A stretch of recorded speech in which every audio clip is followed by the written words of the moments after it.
हम बात करते हैं एक बहुत बड़े एग्ज़ाम की, जो कि एलटी ग्रेड का बड़ा भाई है। और अभी आप सभी को पता है कि ये 12 तारीख को इसकी वैकेंसी आ चुकी है, 12/8/2025 को। और अभी आप लगातार 1 महीने तक आप इस फॉर्म को भर सकते हैं। इसके एग्ज़ाम होने की संभावना प्रोबेबली दिसंबर से फरवरी के बीच में है।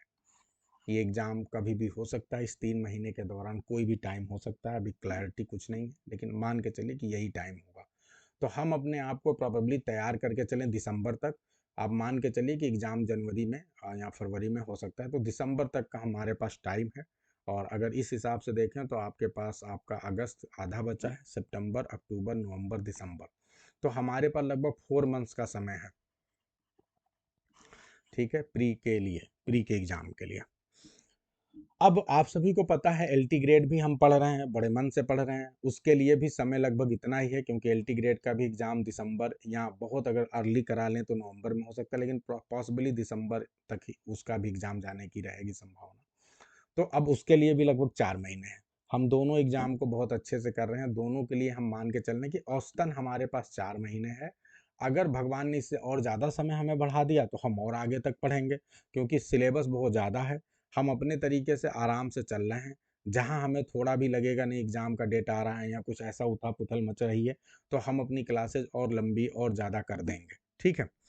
अभी फ़िलहाल आपको यूपी पीजीटी के सिलेबस को मैं इसलिए दिखा रहा हूँ कि आप इसे थोड़ा ध्यान से देखें और आप समझें। इसको मैंने बहुत ही अच्छे से, ये जितने भी आपको राइटर्स दिख रहे हैं, ये ऑथर्स एंड वर्क्स, ये वाला जो सेक्शन है, इसको मैंने दूसरे प्रकार से डिवाइड किया है ताकि आप समझें। ऑथर एंड वर्क को हमने 2 पार्ट में डिवाइड किया। अगर आप ध्यान से देखेंगे तो ये पहला वाला पार्ट यूपी टीजीटी पीजीटी का पार्ट है। ये जो पहला वाला पार्ट आपको दिख रहा है that is UP TGT PGT. आपको दिख रहा है Shakespeare UP PGT, John Milton UP TGT, William Wordsworth UP PGT. ये मैं ऐसा क्यों लिखा हूँ? ऐसा इसलिए लिखा हूँ कि ये जो आपके टोटल 16 राइटर वाल्ट विटमैन तक दिखाई दे रहे हैं, ये कहीं ना कहीं यूपी टीजीटी पीजीटी के सिलेबस में रहा है। और आपने यदि यूपी पीजीटी या टीजीटी की आप तैयारी कर रहे हैं तो आप निश्चित तौर पे आप इनको पढ़ रहे हैं, यानी ये 16 राइटर जो आपके सिलेबस में है। हमने ये भी आपको निकाल के बता दिया कि टोटल यूपी टीजीटी पीजीटी में देखते हैं तो 19 राइटर रहते हैं, जिसमें से 3 राइटर को इन्होंने मेंशन नहीं किया है। 16 राइटर आपको हूबहू वही मिल रहे हैं जो आप यूपी पीजीटी और टीजीटी में पढ़ते हैं। तो 16 राइटर तो कॉमन हो गए, यानी अगर आपने पहले से तैयारी की है तो आपके लिए बहुत कठिन काम नहीं है। ठीक है? यानी यदि आप पहले से यूपी पीजीटी का जैसे एग्ज़ाम आप सभी को पता है अक्टूबर में है, तो अगर आप तैयारी कर रहे हैं तो कहीं न कहीं आप इन 16 राइटर्स को आप पढ़ रहे हैं। इसमें तो कोई डाउट ही नहीं है। तो ये 16 राइटर सीधे-सीधे यहाँ से हो गए। अब आगे बढ़ते हैं उन राइटर्स को जो आपके लिए अननोन है, जिनको आप अब पढ़ोगे पहली बार इन डिटेल। चूँकि इन्होंने ये बिल्कुल भी मेंशन नहीं किया है कि भैया हम पूछेंगे क्या? जॉफरी चासर का नाम दे दिया, लेकिन ये नहीं बताया कि जॉफरी चासर से क्या पूछना चाहते हैं। ड्राइडन का नाम दे दिया, ये नहीं बताया क्या पूछना चाहते हैं। तो दूसरे ग्रुप में उन राइटर की हमने लिस्ट बनाई है जो आपके लिए यूपी टीजीटी पीजीटी में नहीं है, लेकिन अब एलटी ग्रेड में कुछ राइटर कॉमन है, लेकिन एलटी ग्रेड की अपनी सीमा है कि एलटी ग्रेड में उस राइटर का केवल एक ही वर्क है। जैसे ड्राइडन की अगर आप बात करें तो ड्राइडन निश्चित रूप से आपके एलटी ग्रेड में है, लेकिन प्रॉब्लम यह है कि ड्राइडन का सिर्फ एक वर्ष आपके सिलेबस में है जिसका नाम है आल फॉर लव, जो कि एक ड्रामा है। ठीक है? तो अब सिर्फ इस वर्क से तो काम चलेगा नहीं, क्योंकि वो तो आपको ड्राइडन की बायोग्राफी भी आनी चाहिए और साथ ही साथ ड्राइडन से रिलेटेड आपको सब कुछ आना चाहिए। इनके दूसरे वर्क के भी बारे में पता होना चाहिए, जैसे आप सलाम एंड एपिटाफल है, ठीक है? इसके अलावा जो है एसे ऑन ड्रामेटिक पोएजी है, तो ये सारे ये भी बहुत महत्वपूर्ण वर्क हैं, वो भी जानना पड़ेगा। इसी तरह पोप की बात करें, तो पोप का आपके एलटी ग्रेड के सिलेबस में सिर्फ इतना ही दिया है, रेप ऑफ द लॉक। अब रेप ऑफ द लॉक का भी सिर्फ कैंटो 1 ही दिया है, जबकि रेप ऑफ द लॉक में टोटल 5 कैंटोज हैं। तो अब फिर ये काफ़ी बड़ा हो गया। इसके अलावा रेप ऑफ द लॉक के अलावा essay on man, essay on criticism और भी बहुत ढेर सारे वर्क पोप ने लिखे हैं जो आपके एग्जामिनेशन पॉइंट ऑफ व्यू से बहुत इंपॉर्टेंट है। तो कहने का मतलब ये है कि ठीक है, एलटी ग्रेड से हमें एक बेसिक सा लाभ ये मिलेगा कि भाई हमने यहाँ पे थोड़ा सा राइटर के बारे में पढ़ लिया, बाकी चीज़ें हम आपको अलग से पढ़ाएंगे। डब्ल्यू बी ईट्स एलटी ग्रेड में आपके इनके 2 पोएम हैं आपके सिलेबस में, लेकिन डब्ल्यू बी ईट्स के लगभग 10 से 12 पोएम हैं जो बड़े इंपॉर्टेंट। आपको सारे पढ़ने हैं। जीबी शाह की बात करें तो सिर्फ एक प्ले आपके सिलेबस में है, मैन एंड सुपरमैन, लेकिन इसके अलावा और भी ढेर, sorry, arms and the man है, लेकिन जीबी शाह के ढेरों प्लेज हैं। आप सभी को पता है शेक्सपियर के बाद अगर कोई दुनिया का सबसे बड़ा ड्रामाटिस्ट माना जाता है दैट इज जीबी शाह। तो जीबी साहब बहुत ही इंपॉर्टेंट हैं और उनके बहुत ढेर सारे वर्क हैं जो हमें पढ़ने ही हैं, पढ़ने ही चाहिए, तो वो हमें पढ़ने होंगे। इसी तरह जॉर्ज ऑरवेल की बात करें, आपके सिलेबस में एनिमल फार्म है, लेकिन जॉर्ज ऑरवेल की एक और महत्वपूर्ण ही बहुत ही फेमस नावल है, कोई नाम बता सकता है? जॉर्ज ऑरवेल के एक दूसरा बहुत ही फेमस नावल है जो कि डिस्टोपियन नावल है। जैसे एनिमल फार्म एक तरह से अलीगरी है, लेकिन अगर आप दूसरा है जॉर्ज ऑरवेल का एक और बहुत ही फेमस नावल है कैन एनीवन टेल, जल्दी बताइए फास्ट। वो नावल बड़ा फेमस है 1948, बहुत अच्छा। तो 1948 ने 1984, चंचल संयम। तो अब जो है आपका ये नावल जो है ये आपका डिस्टोपियन नावल है, ठीक है, बहुत ही फेमस नावल है। इसके अलावा जॉर्ज ऑरवेल ने बहुत ढेर सारे एसेज लिखे हैं, जैसे शूटिंग एक एलिफेंट पे करके है, हाँ, और ऐसे करके जो है उन्होंने और बहुत ढेर सारे शॉर्ट स्टोरीज भी लिखे, तो वो हमें देखने पड़ेंगे, पढ़ने पड़ेंगे। राजा राव की बात करें तो आपके सिलेबस में सिर्फ कांथापुरा है, लेकिन राजा राव का अगर देखा जाए तो राजा राव ने एक बहुत ही फेमस जो इनका सेमी ऑटोबायोग्राफिकल नावल है जिसका नाम है hunting big game with animal, ठीक है। इनका एक बहुत ही फेमस राजा राव जी का जो सबसे फेमस इनका नावल है, उस नावल का नाम बताएं आप लोग। तो एक नावल इनका बहुत ही famous serpent and the rope, जो सेमी ऑटोबायोग्राफिकल नावल। इसके अलावा जो है राजा राव ने एक बहुत बढ़िया नावल और भी लिखा है शेक्सपियर के ऊपर, शेक्सपियर एंड द कैट, तो वो भी आपको जानना है। इसके अलावा राजा राव शॉर्ट स्टोरी के भी बड़े राइटर हैं, तो हमें पढ़ना ही पड़ेगा। हैरोल्ड पिंटर का एक वर्क है आपके कोर्स में द बर्थडे पार्टी, लेकिन और भी बहुत ढेर सारे वर्क हैं जो हमें जानना पड़ेगा, ड्रामाटिस्ट हैं। रविन्द्रनाथ टैगोर के 2 पोयम हैं सिर्फ, जबकि इनके पूरी गीतांजलि है, 103 पोयम है उसमें। और भी ढेर सारे, रविन्द्रनाथ टैगोर जी एक वर्सेटाइल राइटर हैं, ड्रामा भी लिखते हैं, शॉर्ट स्टोरी भी लिखते हैं, नावल भी लिखते हैं। आप लोग को याद होगा एकला चलो रे, हाँ, इनका गाना है बड़ा फेमस। और इसके अलावा जो है इनकी एक शॉर्ट स्टोरी है जिस पे एक मूवी बनी, वो मुझे नाम याद नहीं आ रहा, काबली वाला, काबली वाला एक शॉर्ट स्टोरी है जिस पे मूवी भी बनी थी और बहुत ही फेमस शॉर्ट स्टोरी है। इसके अलावा गोरा एंड काला, आप लोग को पता होगा, एक मूवी बनी थी, हैं, और वो इनके नावल पे बेस करके है। तो बहुत ही शानदार राइटर हैं, हमें इनके बारे में पढ़ना पड़ेगा इन डिटेल। गिरीश कर्नाड आप सभी ने पढ़ ही लिया है वदना पढ़ा है, लेकिन नागमंडला बहुत ही फेमस इनका वर्क है। और भी बहुत ढेर सारे ड्रामाज हैं इनके फेमस जो हमें पढ़ने पड़ेंगे। वी एस नायपाल, अब देखो ये ऐसे राइटर हैं जो आप पहली बार पढ़ेंगे। अमितो घोष, विक्रम सेठ, टेड ह्यूक्स एंड खुशवंत सिंह, ये राइटर ना आपके टीजीटी में है ना एलटी में है, कहीं पर भी नहीं है, लेकिन इसे हमें पढ़ना पड़ेगा। तो कहने का मतलब ये है कि ये बहुत ये ऐसे राइटर्स हैं जो कि अगर आपका लक्ष्य है यूपी जीआईसी का लक्ष्य है आपका जीआईसी पीजीटी का, तो अगर आप ध्यान दें तो टोटल आपके सिलेबस में कितने राइटर हैं? 16 एंड 15 कितने हो गए भाई? 16 और 15 जोड़ के बताएं आप लोग, 15 दूना 30, 31 राइटर। तो 31 राइटर्स आपके सिलेबस में हैं। और चूंकि इन्होंने बिल्कुल भी मेंशन नहीं किया कि इन 31 राइटर से ये पूछेंगे क्या, तो इसका मतलब कि आपको इन डिटेल पढ़ना पड़ेगा। तो अब यहाँ पे क्या होगा कि थोड़ी सी दिक्कत होगी, जो आपका यूपी पीजीटी का सिलेबस था उसका डबल हो गया। लेकिन अच्छी बात यह है कि यूपी पीजीटी का सिलेबस तो आप इधर तैयार ही कर रहे हो, तो अब इधर लगभग इतना काम और बाकी रहेगा, हम्म, आपको करना। लेकिन फिर वही बात है कि जो यूपी पीजीटी की आप तैयारी कर रहे हैं ये पूरी तरह से ऑब्जेक्टिव है, ये एग्जाम डिस्क्रिप्टिव है, तो थोड़ी सी तैयारी का लेवल और हाई रहेगा। इसके अलावा ये और क्या चीज़ें ऐड कर रहे हैं? ये literary terms, movement, farms, literary criticism add कर रहे हैं। जब मूवमेंट की बात करते हैं तो इन्होंने कुछ मूवमेंट के नाम लिए हैं, लेकिन इससे ज़्यादा भी ये पूछ सकते हैं। और आप सभी को पता है अब इन्होंने सिलेबस में ये 3-4 चीज़ें ऐड कर दी हैं, जैसे modern literature, post modern, colonial, post colonial, Indian writing English. ये अपने आप में बहुत बड़ा सिलेबस है। यानी जैसे आपको मैं बताऊं कि पोस्ट कॉलोनियल लिटरेचर पे पूरी पूरी किताब चलती है, पूरा पूरा एक पेपर चलता है एमए में, हर जगह हर यूनिवर्सिटी में। इसी तरह इंडियन इन राइटिंग पे तो 2 पेपर चलते हैं, एक एमए सेकेंड ईयर मतलब फर्स्ट ईयर में पूरा इसका पेपर ही होता है, तो ये भी आपको जो है पढ़ना है पूरा पूरा। तो ये काफ़ी लेंथी काम है, हमें पढ़ाना ही पड़ेगा। बाकी colonial, post modern writer, modern literature, इसमें हम ज़्यादा नहीं पढ़ना पड़ेगा, हम इसको जो है कोशिश करेंगे कि जो वर्क दिए हैं उसी के माध्यम से कवर कराएँ। लेकिन इन दोनों पे हमें ठीक-ठाक पढ़ाई पढ़नी पड़ेगी। आप मान के चलो कि पोस्ट कॉलोनियल लिटरेचर और इंडियन राइटिंग की जब आप बात करेंगे तो कम से कम आपको दोनों में 50-50 राइटर के बारे में ठीक-ठाक जानकारी करनी पड़ेगी। ठीक है? इंडियन राइटिंग में भी और वहाँ पे भी। आप इन राइटर्स के बारे में जानेंगे और 50 में से 25 राइटर ऐसे होंगे जो कि अच्छे वाले होंगे। 25 को थोड़े से कम पढ़ सकते हैं लेकिन 25 को अच्छे से पढ़ना पड़ेगा।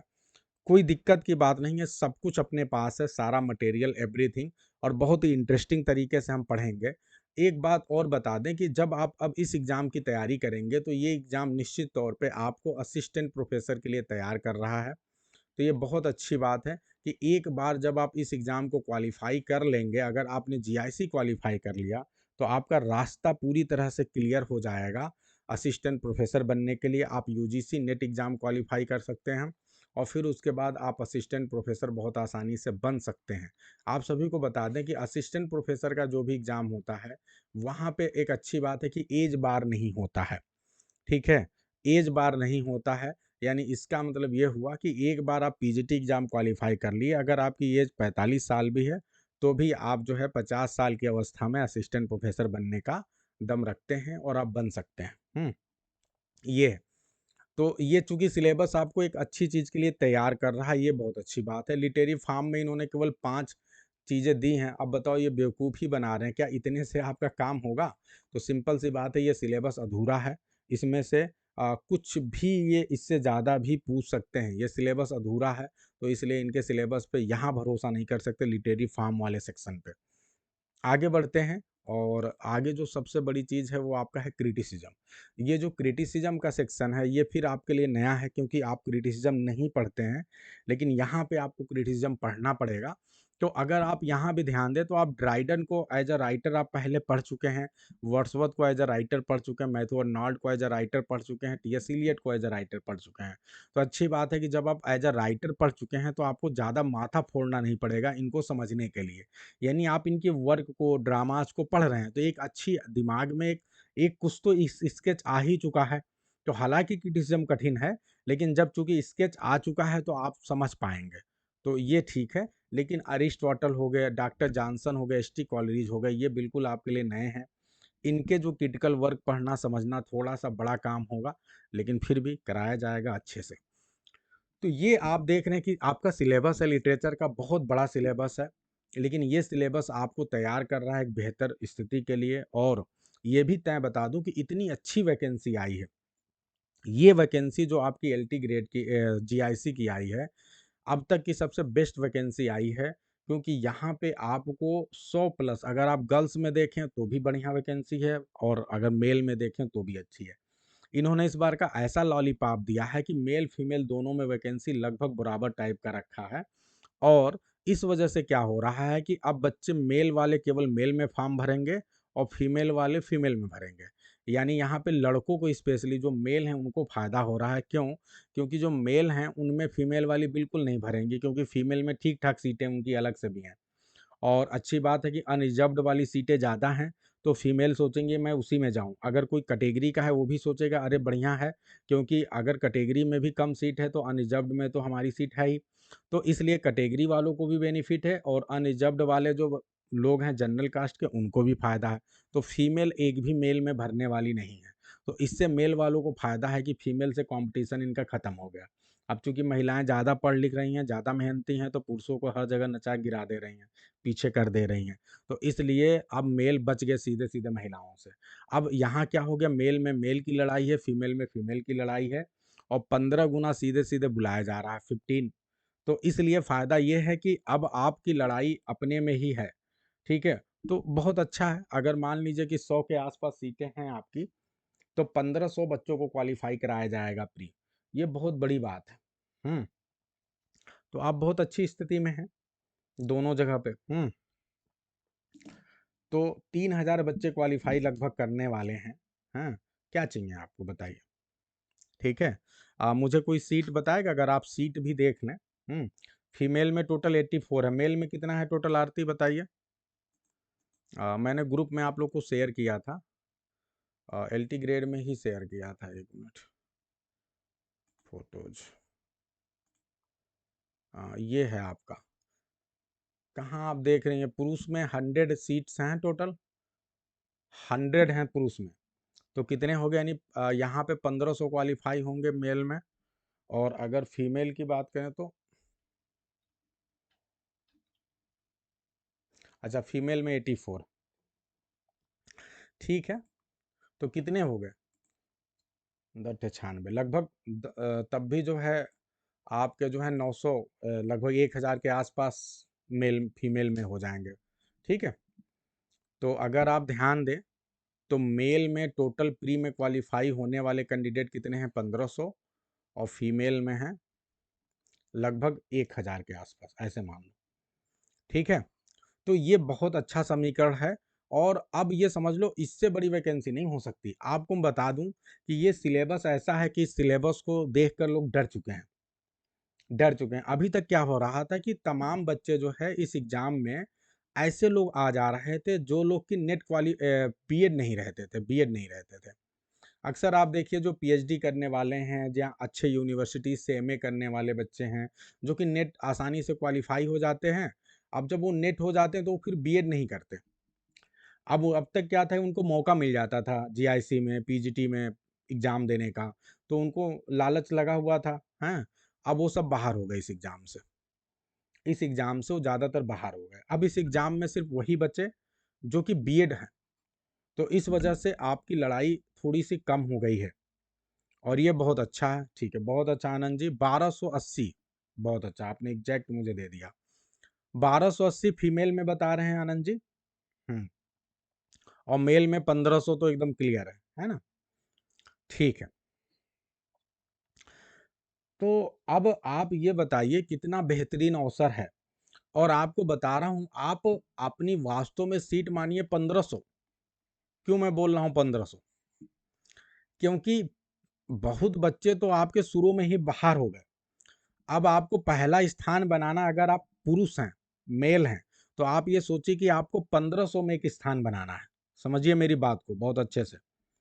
और अगर आप फीमेल हैं, आनंद जी सही से जोड़े हैं ना भाई, 800, कितनी सीटें थी महिलाओं की, 840 समथिंग थी, तो 1200 अगर 80 है, तो अगर आप फीमेल हैं तो आपके पास 1280 सीटें हैं मेंस में पहुंचने के लिए, तो बहुत बड़ी बात है। अब भाई 1280 में पहले आप आ गए ना, जब 1280 में, 1260, सॉरी 1260 में आ गए, तो जब आप 1260 में आ गए, तो अब उसके बाद अगली लड़ाई होगी आपकी मेंस की, लेकिन पहले इस स्टेज में तो आए। और ये बहुत बड़ी बात है, किसी इतने बड़े एग्जाम में 1500 बच्चों को पहले चुना जा रहा है कि ये 1500 जो हैं ये बेस्ट बच्चे हैं। अब इसके बाद इन 1500 के बाद मेंस की लड़ाई होगी, तो भाई वहां देखा जाएगा। लेकिन इस कटे यहां तो आ जाओ पहले आप, तो बिल्कुल भी कठिन नहीं है, मैं बार बार बता रहा हूँ, बहुत अच्छा अवसर है, और आपको गवर्नमेंट टीचर बनने का इससे बेहतरीन अवसर मिल नहीं सकता था। और अच्छी बात है कि लड़के लड़कियों में नहीं जाएंगे, लड़कियां लड़कों में नहीं जाएंगी, ये बहुत अच्छी बात है। मार काट जो पहले मच रहा था वो यहाँ बिल्कुल नहीं मचने वाला, एकदम सच बात। तो भाई ये बहुत अच्छा अवसर है आपके लिए। हालांकि एक टीचर के रूप में, अगर मैं टीचर हूं तो मुझे काफ़ी मेहनत करना पड़ेगा, क्योंकि सिलेबस काफ़ी वास्ट है। मुझे पीजीटी के भी सिलेबस को पढ़ाना पड़ेगा पूरा। आप देख रहे हैं पीजीटी टीजीटी के 15 राइटर हैं, जिस पे 16 राइटर हैं, ठीक है। यानी ये आपने पढ़ा भी है, फिर भी पढ़ाना ही पड़ेगा। और इसके अलावा ये जो बाकी आपके जो राइटर हैं 15, ये भी पढ़ाने पड़ेंगे। और आपके जो क्रिटिसिज्म का सेक्शन है ये भी देखना पड़ेगा। तो ये ओवरऑल सिस्टम है पूरा।